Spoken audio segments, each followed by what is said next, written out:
Friends good morning. ఈరోజు మనం ఇల్లు ఇల్లాలు పిల్లలు సీరియల్ రివ్యూ చూద్దాం. ప్రేమ నర్మద విషయం అంతా తెలుసుకొని ఆ ఇద్దరు వ్యక్తులే శోభని కిడ్నాప్ చేసి ఉంటారని వాళ్ళ నుండి ఎలాగైనా శోభని రక్షించి మనము పోలీస్ స్టేషన్కి శోభని తీసుకొని వద్దాము అని మాట్లాడుకుంటారు. అప్పుడు ప్రేమ ఉండి పదక్క లేట్ అవుతుంది మన ఇద్దరమే వెళ్దాము అని అంటే నర్మద వద్దు మామయ్య గారికి చెప్దాము అని అంటుంది. మామయ్య గారికి చెప్తే పని అవ్వదక్క, మామయ్య గారు ఆపుతారు అని అంటే సరే పద కనీసం అత్తయ్య గారికైనా చెప్పి వెళ్దాం అని అంటే సరే అని ప్రేమ వెళ్ళి వాళ్ళ అత్తయ్య గారికి ఇద్దరు కలిసి చెప్తారు. అప్పుడు వాళ్ళ అత్తయ్య గారు శ్రీరామ శ్రీరామ బుద్ధుందా మీకు అసలు అని అంటుంది. ఏం మాట్లాడుతున్నారో మీకు అర్థమవుతుందా ఏంటి? ఆ అమ్మాయి ఎక్కడుందో కనిపెట్టి తీసుకురావడానికి మామయ్యకి చెప్పకుండా మీరిద్దరు వెళ్తారా? అమ్మో అంటే నర్మద మామయ్య గారికి చెప్పి వెళ్తే వెళ్ళనియరత్తయ్య, ఖచ్చితంగా అటు చెప్తారు ఆపుతారు. మీకు కూడా చెప్పకుండా వెళ్దాం అనుకున్నాము. కోడలు నాకు చెప్పలేదని వారం రోజులు వేపుక తింటారు. అందుకే మీకు ఒక మాట చెప్పి వెళ్దామని వచ్చాం అని అంటుంది. దానికి వాళ్ళ అత్తయ్య గారు చాలే ఆపు, ఇదిగో తెల్లకాకి అని అంటే అదిగో దాని పిల్లకాకి అన్నట్టు ఓ చెప్పుకొచ్చారులే గాని అయినా అంటే అన్నారంటారు గాని మీరు చేస్తుంది మంచి పనే కదా. నీరజ్ని బయటికి తీసుకురావడం కోసం ఇంతలా కష్టపడుతుంటే మీ మామయ్య గారు అర్థం చేసుకుంటారు కానీ వద్దని ఎందుకంటారు అని అడుగుతుంది. పైగా ఈ విషయంలో ఆయన కూడా ఏదో ఒక విధంగా సాయం చేస్తాడు కదా. ఆయనకి కావాల్సింది కూడా చిన్నోడు నిర్దోషిగా బయటికి రావాలనే కదా. అంటే ప్రేమ నువ్వు చెప్పింది కరెక్టే అత్త అని కిడ్నాప్ అయిన ఆడపిల్లని వెతికి తీసుకురావడం పోలీసుల పని అని, పోలీసులు చేయాల్సిన పనిలో మనం తల దూర్చడం కాదని, దాన్ని ఏదైనా సమస్య ఏర్పడితే పోలీసుల నుండి లేనిపోని ఇబ్బందులు ఎదుర్కోవాల్సి వస్తుందని మామయ్య గారు మమ్మల్ని ఖచ్చితంగా ఆపేస్తారు అంటే వాళ్ళ అత్తయ్య గారు అది కూడా కరెక్టే. అమ్మాయిని తన ఫ్రెండ్స్ కిడ్నాప్ చేశారని పోలీసులకు చెప్తే వాళ్ళే ఆ అమ్మాయిని వెతికి తీసుకొస్తారు కదా. మరి తెలిసి మీరెందుకు వెళ్ళటం, మీరెందుకు రిస్క్ లో పడటం చెప్పండి అని అడుగుతుంది వాళ్ళ అత్తయ్య గారు. అప్పుడు వాళ్ళు నిరుత్సాహపడి నర్మద ఇలా అంటుంది, వాళ్ళకి చెప్తే పోలీసులు వినేలా నమ్మేలా ఉన్నారా చెప్పండి. ఆ వినే వాళ్ళే అయితే ధీరజ్ ని అరెస్ట్ చేస్తారా చెప్పండి. ధీరజ్ ఎలాంటి నేరం చేయడని, ఆ అమ్మాయి నా విషయంలో ధీరజ్ కి ఏ పాపం తెలియదని ఎంత మొత్తుకొని చెప్తున్నా వాళ్ళు అర్థం చేసుకుంటున్నారా చెప్పండి. వాళ్ళు కనీసం వినట్లేదు, వినిపించుకోవడానికి కూడా ప్రయత్నించారా చెప్పండి అత్తయ్య అని అడిగితే వాళ్ళ అత్తయ్య గారు అవును నువ్వు చెప్పింది కూడా నిజమే. అంటే ప్రేమ అత్త ధీరజ్ ని నిర్దోషిగా బయటికి తీసుకురావడానికి, శోభ ఎక్కడుందో కనిపెట్టి తీసుకురావడానికి ఎక్కువ టైం లేదు. తొందరగా తీసుకురావడం తప్ప మనకి ఇంకో దారి లేదు. ఇంకా ఇలాగే ఆలోచిస్తూ కూర్చుంటే కోర్టుకు తీసుకొని వెళ్తారు. ఖచ్చితంగా ధీరజ్ పోలీస్ స్టేషన్ కి వెళ్లాల్సి వస్తుంది అంటే వాళ్ళ అత్తయ్య గారు అమ్మో శ్రీరామ లేదు నా కొడుకు అలాంటి పరిస్థితి రాకూడదు అంటే దానికి నర్మద అందుకే ఏదో ఒకటి చేసి ఎంత కష్టమైనా సరే ఆ అమ్మాయిని పట్టుకుని మనం స్టేషన్ కి తీసుకుని వద్దాం అంటే వాళ్ళ అత్తయ్య గారు అవునవును చెప్పింది కూడా నిజమే, పోలీస్ స్టేషన్ కి తీసుకొని రావాలి పదండి అని వాళ్ళ అత్తగారు అంటారు.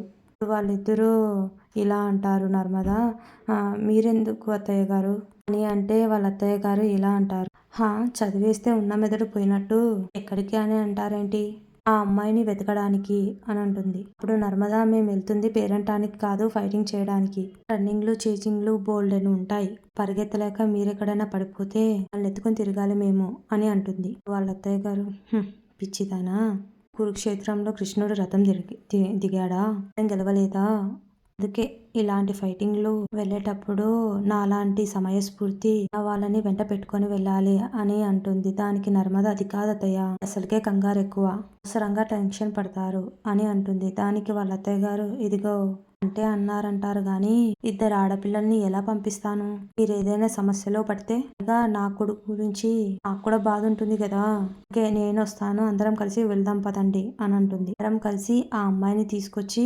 స్టేషన్ లో అప్పచెప్దాం, రిలీజ్ చేయిద్దాం పదండి అని అంటుంది. వాళ్ళు అలాగే ఉంటే పదండి అని తీసుకొని వెళ్తుంది. అందరూ ముగ్గురు కలిసి ఒక ఆటోలో ఎక్కుతారు. వాళ్ళ అత్తయ్య గారికి ఇరుగ్గా ఉండి అయ్యో అని తోస్తా ఉంటుంది.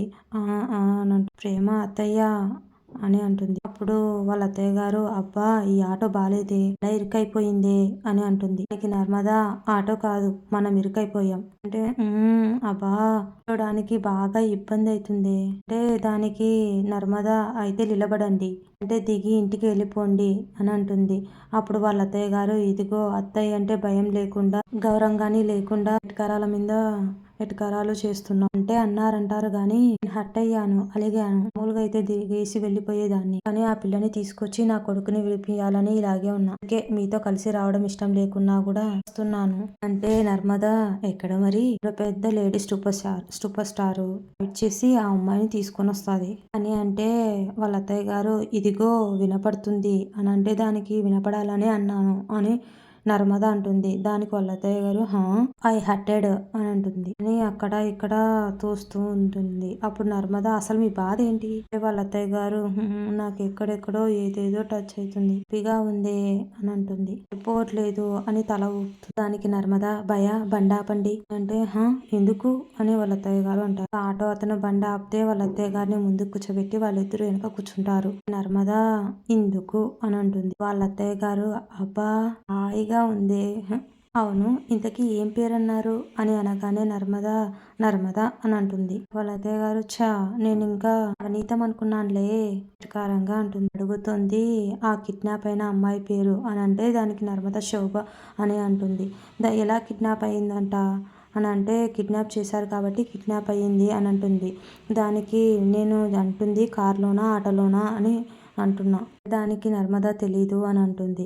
అప్పుడు మళ్ళీ అత్తయ్య గారు ఎన్ని గంటలకు కిడ్నాప్ అయిందంట అంటే అది కూడా తెలీదు అని అంటుంది. ధీరజ్ ఆ అమ్మాయిని వదిలిపెట్టిన తర్వాత ఎంతసేపటికి కిడ్నాప్ అయిందంట అడిగితే దానికి నర్మద ఏవండి మీరు ఉదయాన్నే టిఫిన్ తిన్నారా అంటే క్వశ్చన్స్ తిన్నారా, ఏదో పోలీసులు ఇంటరాగేషన్ చేసినట్టు క్వశ్చన్ల మీద క్వశ్చన్లు వేసి చంపుతారేంటి అంటే అంటే ఏంటి తెలకుండా మీరు ఎలా పట్టుకుందామని వచ్చారు, ఏమీ తెలకుండా ఆ అమ్మాయిని ఎలా పట్టుకుంటామంట అంటే దానికి నర్మద ఆమె ఫ్రెండ్స్ ద్వారా అని అంటుంది. వాళ్ళ ఫ్రెండ్ దగ్గరికి తీసుకొని వస్తుంది. అత్తయ్య గారు ఇక్కడేనా అని అంటుంది. అడ్రస్ వెతుక్కుంటూ వస్తుంటే వాళ్ళ అత్తయ్య గారు ఇదిగో ఒక డౌట్ అనుమానం, పెద్ద కిడ్నాప్ కేసు అయిన తర్వాత ఆ అమ్మాయి నీకు అడ్రస్ చెప్తుందంటావా అంటే నర్మద ఎందుకండి స్టార్టింగ్ లోనే అపశకునం మాట్లాడతారు అంటే అపశకునం కాదే అనుమానం, పోలీసులు కేసులు అంటే అయినా భయంతో వణికిపోతారు కదా, అందులోనూ ఆడపిల్ల కదా అంటే అవేం ఉండవులేండి పదండి అని అంటుంది. వాళ్ళంతా వాళ్ళ శోభ ఫ్రెండ్ వాళ్ళ ఇంటికి వెళ్తారు. అందరూ ఒక తాన కూర్చుంటారు. ఫ్రెండ్ నాకేం తెలీదు అని అంటూ ఉంటుంది. అప్పుడు నర్మద వాళ్ళ అత్తయ్య గారికి కొంటెగా చూస్తుంది. ఏదో బాగా అన్నాను అని చెప్తుంది. ఇప్పుడు ప్రేమ ప్లీజ్ చెప్పండి, ఎన్ని పోలీసులు పట్టుకొని వెళ్లారు శోభ కిడ్నాప్ అయ్యిందని, మా ఆయన నిర్దోషిగా విడిపించుకోవాలని నా కోరిక, మీరు చెప్పండి ప్లీజ్ అని అడుక్కుంటుంది. ఆయన కాపాడినా కూడా మా ఆయన సమస్యలో పడ్డాడు, చెప్పండి ప్లీజ్ అంటే వాళ్ళ అత్తయ్య గారు నా కొడుకు మంచి చేసినా కూడా ఆడపిల్ల జీవితం నాశనం కాకుండా కాపాడినా కూడా జైలుకి వెళ్ళాడు, ఆయన్ని పోలీసులు నిర్దోషిగా చెయ్యాలంటే మీరు చెప్పాలి అని ప్రేమ అడుక్కుంటుంది. నా అమ్మాయి నాకేం తెలీదు, నేను చెప్పలేను, నాకేం తెలీదు, నాకు భయం వేస్తుంది అని అంటుంది. దానికి నర్మద ఎందుకు భయపడుతున్నావు, అమ్మాయిలు అమాయకంగా ఇంత భయపడుతూ ఉండబట్టే ఇలాంటివి జరుగుతున్నాయి. ఫ్రెండ్షిప్ పేరుతో మాయ చేసి మీ ఫ్రెండ్ జీవితాన్ని నాశనం చేస్తున్నారు. సాటి అమ్మాయిగా శోభకి ఫ్రెండుగా ఆ విధవని తొక్కిపట్టి నార తీయాలి. మరోసారి ఇంకో అమ్మాయి వైపు కన్నెత్తి చూడకుండా పడిపోయేలా చేయాలి. కోపాన్ని కసిని వదిలిపెట్టి ఇలా భయపడిపోతావేంటి, ఇదిగో డీటెయిల్స్ చెప్పడానికి భయపడిపోయావనుకో ఈ రోజు నీ ఫ్రెండ్ రేపు నువ్వవుతావు అని ఆ అమ్మాయికి చెప్తుంది. ఆ అమ్మాయి నంబర్ ఇస్తుంది. ఆ నంబర్ పట్టుకొని వీళ్ళు ముగ్గురు ట్రేస్ చేయడానికి చూస్తారు. ఇది ఈరోజు ఎపిసోడ్ అండి. మీకు నచ్చితే లైక్ చేయండి, షేర్ చేయండి. మరెన్నో వీడియోస్ కోసం మన ఛానల్ని సబ్స్క్రైబ్ చేయండి. Thank you.